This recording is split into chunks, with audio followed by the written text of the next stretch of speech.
What we're doing here is we're trying to prefabricate the poles that will go into the ground to support our new buildings. I felt compelled to come to Bangladesh because it honestly seemed like one of the more difficult positions I could apply for. Bangladesh is situated in probably the worst area for natural disasters. They're constantly under floods, they're constantly at threat of cyclones. It does hold the country back quite a bit. Number one industry in Bangladesh is agriculture, so the flooding of course affects that. The cyclones obviously affect that. Can you ask her what they did when the cyclone happened? Where did they go?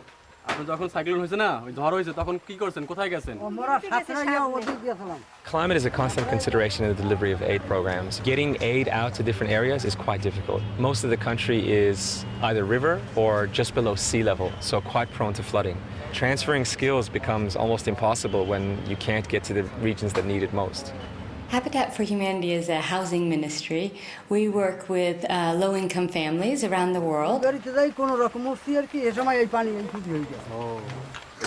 water is coming. The water is up to next. Water was up to his neck? Yes, and that time they were swimming. Our housing solutions cost $2,250 to help a family.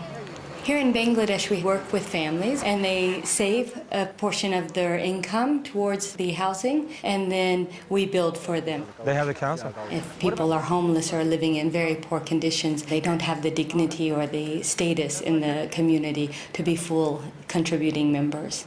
Thank you so much. Thank you. Once a person's housing is secure, then the families can spend their energies and efforts focusing on other needs, such as education, health needs, and other such things.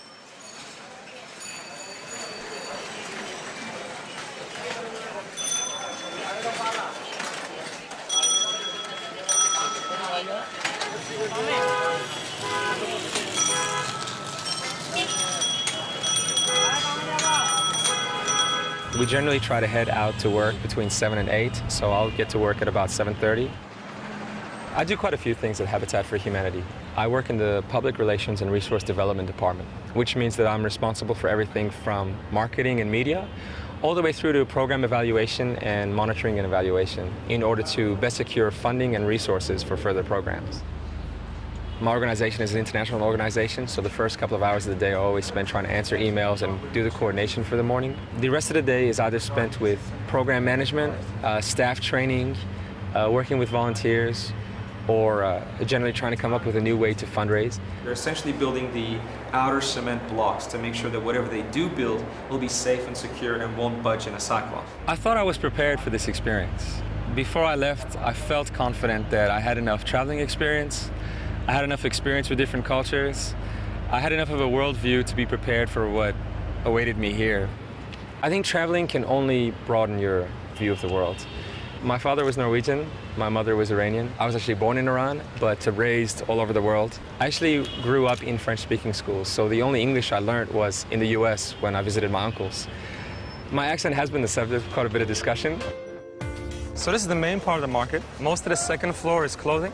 Most of the bottom floor is materials. And the very, very bottom floor, you see household items. And everything's open for negotiation. Everything's open for negotiation.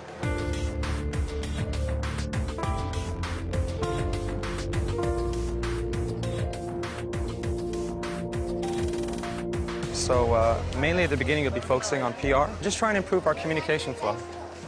Okay, so we'll be working sort of together for a couple of months. Absolutely. For your last 2 months, and then I'll carry on the work that you've been doing. Exactly. We're going to try and get some continuity in our organization.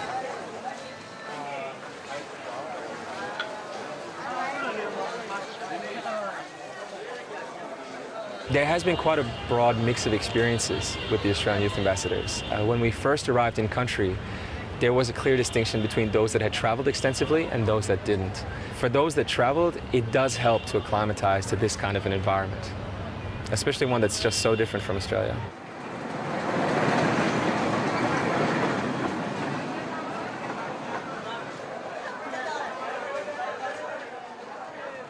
Your average Bangladeshi isn't making more than $1 a day. That's 150 million people, half of whom aren't making more than $1 a day.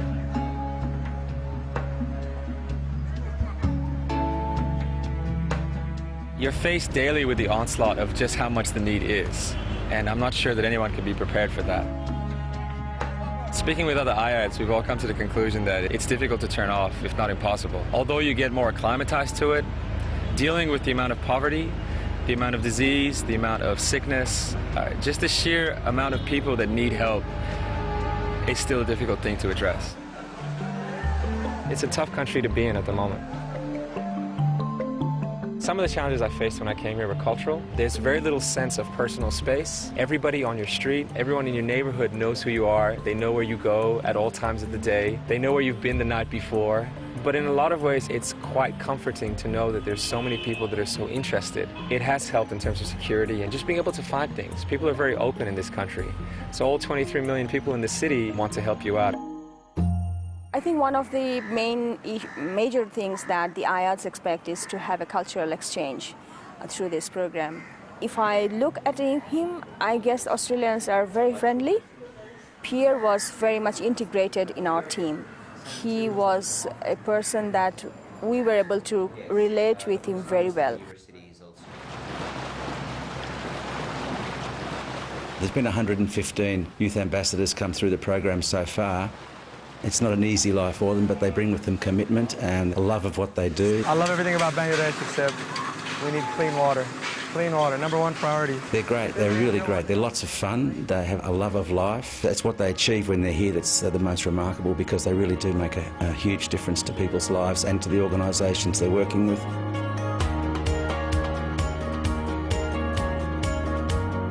Bangladesh is a very poor country, 150 million people. A place that's 2/3 the size of Victoria. It's one of the poorest countries in the world. By Australia reaching out to Bangladesh, we can help make people's lives better. I have a constant sense that maybe I have the capacity to do more, and that perhaps there is another way to do it. I try not to do anything that pulls me away from my core task. So whatever we've been doing outside of Habitat hasn't interfered with the work. There's a couple of orphanages that my basketball team and the rest of the youth ambassadors contribute to. One of the previous intakes IADs had spotted these conjoined twins at an orphanage and decided that she would make it her mission to take them back to Australia. I think the girls can do better. Can the girls do better? She also managed to secure surgeons to do the operation for her. It was just an amazing story. Since then, most of the IADs go and frequent this one particular orphanage, and they do an amazing work.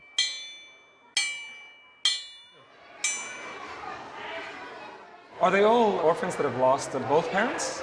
Yeah, we have most of our children, they don't have father and mother. Hi, sorry about the class. Hi, everybody. How are you?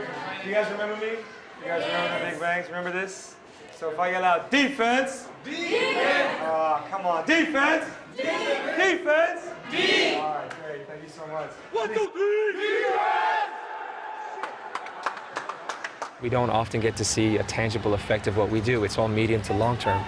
With basketball, we can organize a tournament and raise money and use the proceeds to fund a skills camp for orphans, prepare what we call survival packs for local slums, local slum children, which may be anything from rice to water to snacks to things like soap, just the basic needs that people have.